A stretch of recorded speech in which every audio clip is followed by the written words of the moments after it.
todos os barcos pela lente, tá lindo. Juro, Que bom, tá limpinha pelo jeito. dá, tá refletindo tudo. Me conta assim, ó. Quando você vai conseguir um trabalho para ser de capitão de um navio, o que você coloca no seu currículo? Me dá um resumo do que você fez na vela. Acho. Bom, eu nunca fiz curso de vela, eu aprendi no método japonês, na marra. E eu li muitos livros, saía com pessoas que sabiam e sugava tudo, perguntava tudo. Me preocupava em aprender o tempo inteiro. Eu velejei como tripulante muitas vezes de muitos barcos e sugava cada minuto, cada aprendizado que eu tinha. Cada barco que quebrava eu aprendia mais coisas. E eu nunca considerei um barco que quebrava um problema. Eu achava que era fantástico, que eu estava aprendendo a consertar mais uma coisa. Isso foi uma escola. Eu velejei com gente que sabe muito de vela, muito. E o resto foi a prática. Regata, porque eu acho que velejar mesmo você aprende nas regatas. E quando eu fui para a Europa, a gente fez regata profissional, que eram barcos enormes, com tripulações enormes, com força, é, é, velas maiores, com muito mais força para fazer, e eles trabalhavam sem fazer esforço. Você aprender a solidariedade entre os tripulantes e principalmente a harmonia do movimento. Então, o cara que está na proa está sendo observado pela secretaria, pelo timoneiro, pelo tático. Ao mesmo tempo, ele está observando eles todos e não precisa explicar a hora que tem que fazer isso, que vai acambar, entendeu?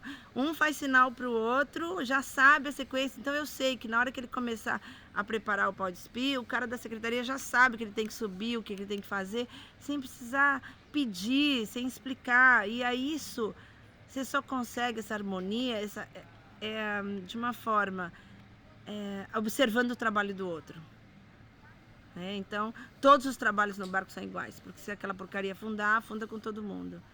E então a gente aprende que a observar o trabalho do outro é extremamente importante. Eu aprendi muita coisa observando, né? Não fiz uma escola assim.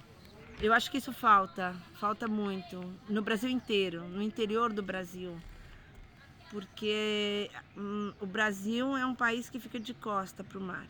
A nossa costa é tão grande e tem tão poucas escolas, as crianças quase não velejam e não é uma realidade nossa. Não, o aprendizado é esse. E no meu currículo eu coloco as coisas que eu fiz, né? De eu ter navegado a costa do Brasil com o meu barco de 22 pés, sem motor, sozinha. Também as regatas que eu participei, as oportunidades que eu tive de ser comandante porque precisava de alguém que tinha habilitação. Então, a minha primeira regata, assim, daquelas potentes mesmo, foi uma Refeno, batemos recorde, chegamos primeiro, assim. E eu fui como comandante do barco. E isso é sempre tateando, eu estava aprendendo, eu tinha 2 anos de vela, né? Era muito pouco para isso tudo. Mas as coisas foram acontecendo até que eu fui para a Europa e comecei a trabalhar nos barcos, que na época da regata eu era muito mais a parte logística do barco, porque tinha um timoneiro, tinha tudo, gente muito profissional, que recebia, até pelo dia do treinamento eles recebiam, mas eu estava com gente que eu ia aprender muito, desde o técnico que ia lá consertar os eletrônicos, até o cara que instalava os cabos, trocava cabo, eu ficava atrás de todo mundo para aprender. Assim eu fiquei 12 anos ali na Europa, trabalhando o verão europeu, depois uns 6 no Caribe, também na época do verão, e depois o verão do Brasil. Porque eu noto, né, que, sim, que ser capitão de um barco, assim, cada vez eu vejo mais isso, procuro, assim, aprender, assim, também, para chegar num nível legal, assim, que eu noto que, assim, claro, velejar bem é muito importante, mas aprender a consertar o barco, pelo menos, assim, aquele básico que você precisa fazer sozinho ali, é tão importante quanto ou mais, né? Você tem que saber, não é que é consertar, você tem que resolver o problema para chegar no próximo porto e consertar direito. A gente estava até comentando ontem, né? Outro dia eu fui limpar o barco, eu achei um stay antigo, que eu uso ele de fortuna. Eu falo que é stay de fortuna. É um stay extra para poder, se precisar, se quebrar, trocar. Nunca precisou, nunca trocou, entendeu? Mas a gente tinha aquela coisa, se precisar, como é que resolve? Hoje eu levaria um cabo de Spectra e já está resolvido o problema. Mas a verdade é que você ter conhecimento da manutenção, de você ajudar a fazer, você aprender a fazer, te dá segurança no meio do nada. Eu vou lá, eu posso resolver, né? Isso é importante. Isso deixa a gente mais seguro para se arriscar um pouquinho, umas milhas mais para fora. E me conta como foi esse começo, assim, e a tua vontade de fazer a costa brasileira num barquinho pequeno e... Não era um plano. Não é que eu tinha vontade de viajar, de dar volta ao mundo, de subir a costa do Brasil. Não era nada disso. Antes de eu comprar o barco, eu ia construir, aí eu comecei a ver que ia demorar muito tempo para construir. Eu já tinha mais de 30 anos. Se eu levasse 4, 5 anos, quando eu chegasse a ponto de navegar, eu já estava perto dos 40. Eu achei que ia demorar muito tempo. Aí eu resolvi, eu tinha uma Vespa e a gente saiu para viajar, depois de 4 meses navegando com várias pessoas, aprendendo a navegar. Eu saí com uma Vespa para procurar um barquinho para comprar bem baratinho. E eu rodei a costa do Brasil todo. Nesse meio tempo de 8 meses navegando de Vespa, eu conheci muitas pessoas e eu montei uma escola de vela no Nordeste. Aliás, e ajudei uma em Porto Seguro, outra em Olinda para montar. E isso me dava um trabalho e, ao mesmo tempo, né, eu estava sempre com a vela. Sempre nessa parte até didática também. Nisso, eu ganhei um barco furado no meio do caminho. E aí eu disse, bom, furado tá ótimo. Quando eu cheguei lá, pus a ferramenta na Vespa, tudo, e fomos ver o barco furado. Só que ele era rasgado inteiro, era um barco de balsa e eu não tinha nem capacidade para consertar um barco daquele e muito menos coragem de perder tanto tempo fazendo isso e a coisa podia não dar certo. Então eu já estava lá e comecei a andar, eu fui para o Nordeste, montei as escolas, aí eu desci, comprei o barco em Angra. Nesse meio tempo passou quase uns 8 meses, 10 meses. Eu comprei em Angra, o que eu estou fazendo aqui? Eu tenho amigos lá no Nordeste, vou lá trabalhar nas escolas, vou viver disso. E aí, pronto, vamos de barco, que é mais barato do que de Vespa. Vendi a Vespa e fui de barco. Não é um plano, não quero dar volta ao mundo, não queria. Meu prazer no mar é navegar. Não é chegar em lugar nenhum, não é ir em lugar nenhum, é navegar. Você me contou em algum momento que você foi tomar banho, assim, tava uma calmaria e tal, tomar um banho de mar, e aí teve um tubarão, me conta isso. Bom, foi o seguinte, faltava umas 60 milhas para chegar em Salvador, foi perto do 11 de outubro, o mundo inteiro estava acontecendo toda aquela situação, eu fiquei sem GPS 4 dias, então eu estava só fazendo navegação estimada e deu uma calmaria e toda vez que dava calmaria no barco, baixava as velas e esperava. Não tem jeito, anda para trás e espera, porque isso, eram umas 14 horas que eu esperei voltar o vento e eu resolvi de que, bom, calor desse, insuportável, água azul maravilhosa, assim, eu vou para entrar no mar, mas antes eu fui comer uma banana e joguei a casca. Quando eu joguei a casca no mar, saiu uma sombra enorme debaixo do barco, assim, pô, isso é um peixe, um peixe grande. Aí eu peguei e joguei um pedaço da banana, mais um pedacinho, eu falei assim, aí ele veio pra fora e era um tubarão, que tinha o comprimento da largura do meu barco, que é 22 pés, imagina, ele tinha mais de 2 metros. E aí eu falei, não vou de jeito nenhum. Aí eu falei, bom, mas aí eu jogo o balde, pego uma água, né? E aí quando eu pus o balde pra fora, que ele fez sombra, apareceu o segundo tubarão, eram 2. Aí eu fiquei esperando até eles irem embora, e só eles foram embora depois que entrou o vento. Eu não entrei na água de jeito nenhum. E assim, isso não deveria ser nenhuma questão, né? A gente não deveria nem estar perguntando isso, mas e ser, pô, você hoje é capitã de barcos grandes e em vários lugares do mundo e tal, né? E sendo uma mulher. Que dificuldade teve isso? Ou tem ainda hoje, ou não tem nenhuma? Ah, tem. De vez em quando eles falam que eu sou boa igual um homem. E isso não é elogio pra mim, porque eu acho que tem muito homem ruim de serviço. Mas o que acontece é que as portas abriram pra mim, não é porque eu sou boa ou melhor que qualquer pessoa, mas é porque eu gosto muito. Eu sou tão apaixonada com esse assunto, eu estudo tanto, eu gosto tanto, que eu acho que meio que as pessoas se contaminam com essa minha paixão. As coisas, as portas abrem pra mim porque eu corro atrás delas também. Eu gosto disso, eu adoro navegar. E quando você encontra alguém que gosta do que faz, o contrato é melhor. As primeiras vezes que eu fui como chefe, porque era o que eu tinha. Era uma chefe habilitada, capitã, não sei o quê, mas é aquilo que a Kaline fala. Ah, tá num barco, ah, que legal, mas agora se você cozinhar vai ser melhor, né? E aí era essa, e eu entendia que o universo da náutica é masculino. Mas eu queria estar lá. E para eu entrar, eu tinha que forçar a entrada. E a minha entrada era essa, eu entrava. Ao mesmo tempo que eu entrava, na hora que tinha que velejar, ou consertar, ou subir no mastro, eu ia lá, não, eu vou, eu faço. Eu exerci muitas vezes as minhas funções na náutica muito mais fora do meu trabalho, né, do que estava descrito no meu trabalho, que eu ia ganhar. Mas aquilo também abria a porta, porque eu ia lá, fazia bem feito, eu gostava do que eu estava fazendo, eles ficavam satisfeitos, os donos do barco, até que chega um momento que eles dizem, não, a gente vai te contratar para outro posto. Eu lembro que teve um ano que a Marinha parou a gente e a gente estava no lugar de mar aberto e eu precisava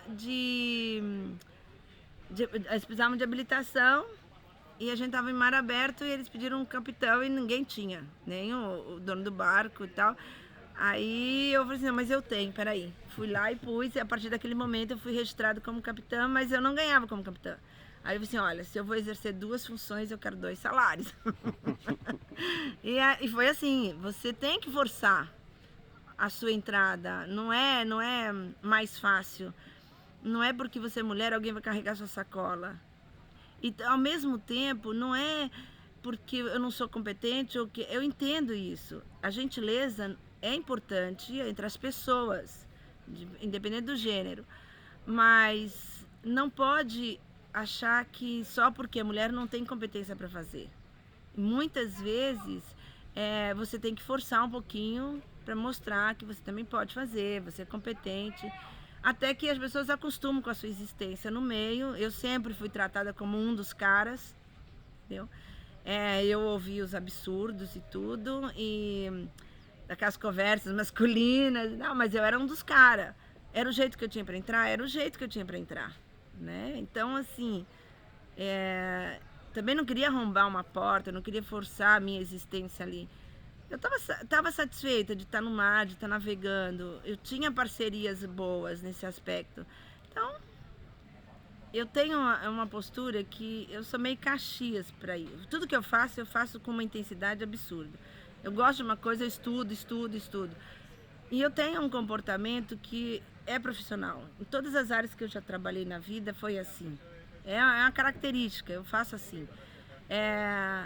Eu gosto de brincar, mas na hora que eu tô no barco, é sério. Porque eu sei da responsabilidade. Quando eu faço charter, que eu levo 4, 5 pessoas, 8 pessoas a bordo, cada vida daquela tá na minha mão. Eu vou responder civilmente se eu fizer alguma cagada. Se eu fizer alguma coisa que põe essas pessoas em risco, a culpa é minha, eu vou responder por isso. As pessoas não sabem, o barco tem aquela coisa de lazer. Então você vai se divertir, é um lugar, é tudo isso. Mas para mim, depois que eu comecei a trabalhar com barco, o barco virou profissão. Então, eu não é que eu não relaxo, não me divirta, mas assim, eu sou séria nisso. Se eu tô levando alguém, se é aula, se cai um mastro na cabeça de alguém, a culpa é minha, não é do dono do barco que não fez manutenção. Fui eu que contratei um barco sem manutenção. Tudo isso a gente tem que pensar. É sério, então assim, eu nunca tive problema, eu nunca tive tripulante que se machucou, barco que eu não consegui trazer de volta, que eu danifiquei o barco, nada, por quê? Porque eu trabalho com a hora certa. A mesma coisa, a gente foi para o Rony em situações muito, muito boas, muito, muito seguras, porque eu não quero colocar as pessoas em risco, né? Eu sei a responsabilidade civil disso. E eu acho que um pouco e outra, né? Como eu falei, quando eu entrei para a Náutica, eu não entrei com os 2 pés assim no peito, assim, querendo forçar a minha entrada. Então eu já não sou do tipo brigona, né? É lógico que a minha opinião é minha opinião, e se eu aceitar e acreditar naquilo, eu mantenho. Mas ao mesmo tempo eu também não vou ficar fazendo ninguém querer se convencer das minhas opiniões, né? Não adianta, não é isso. Tem que ter jogo de cintura. Dentro de um barco são vários egos que nos 2 primeiros dias tá tudo lindo e até a primeira tempestade, até o primeiro enjoo, que aí toda aquela coisa da educação ela desaparece. E aí você vai encontrar com a natureza inteira da pessoa num dia de tempestade, mar ruim, enjoo, porque ela vai se expor, ela vai mostrar quem ela é, apesar da educação que ela possa ter. E aí, nessa hora, você também não pode confrontar com a sua. O tempo inteiro, um bom skipper, ele é o comandante de um barco, ele é líder, ele faz o ambiente ficar perfeito, ele tem que ter jogo de cintura e tem que ter pulso forte ao mesmo tempo. Entendeu? Porque na hora que você falar não, porque é uma questão de segurança, é não. Mas o seu não tem que estar embasado, não porque eu falei não, mas tem que estar embasado com uma teoria certa, com toda um convencimento de que a situação é de risco, o meu conhecimento e a minha experiência me prova que é importante que a decisão seja feita assim. Sim. Me fala o que tipo de trabalho você faz hoje como capitã? Nossa, Assim, que tipo de barco você comanda? Alguns exemplos, assim, vai, os tá. últimos barcos que você achou bacana citar. Não, eu gosto dos barcos, eu gosto de barco rápido. Eu gosto dos barcos que navegam bem e os grandes barcos são um desafio. Hoje, para mim, os barcos acima de 60, 70 pés, 80, são barcos que são desafio. Porque você tem que aprender a lidar com o esforço físico que você tem que fazer. Eu não sou uma pessoa atlética.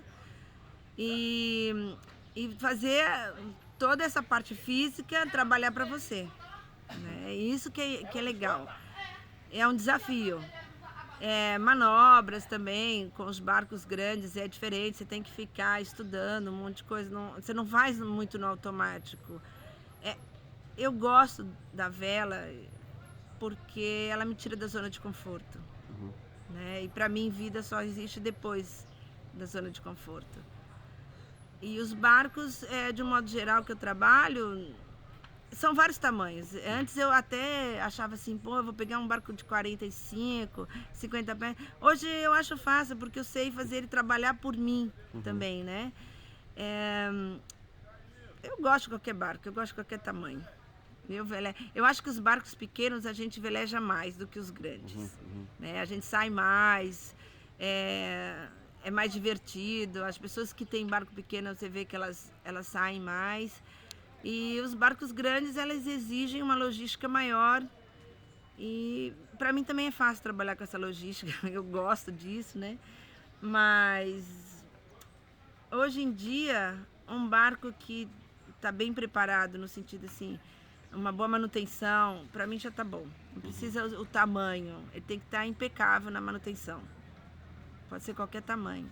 Eu fui agora, né, nesse Dufour 29, não tinha nem banheiro. Não morri.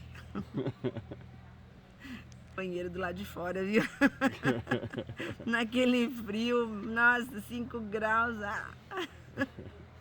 E você trabalhou como skipper, capitã, Que países, assim? Ah, eu trabalhei para barcos italianos, brasileiro, inglês, acho que tinha um espanhol também. E toda a Europa eu conheço do litoral da Espanha, França, no Mediterrâneo, Itália, Grécia, Croácia, Turquia e o Caribe praticamente inteiro, toda a América do Sul, até o Horn. Uma parte do Panamá e só acabou. Só. Só. Não, falta o Pacífico inteiro, o Índico inteiro. Tem água demais no mundo ainda.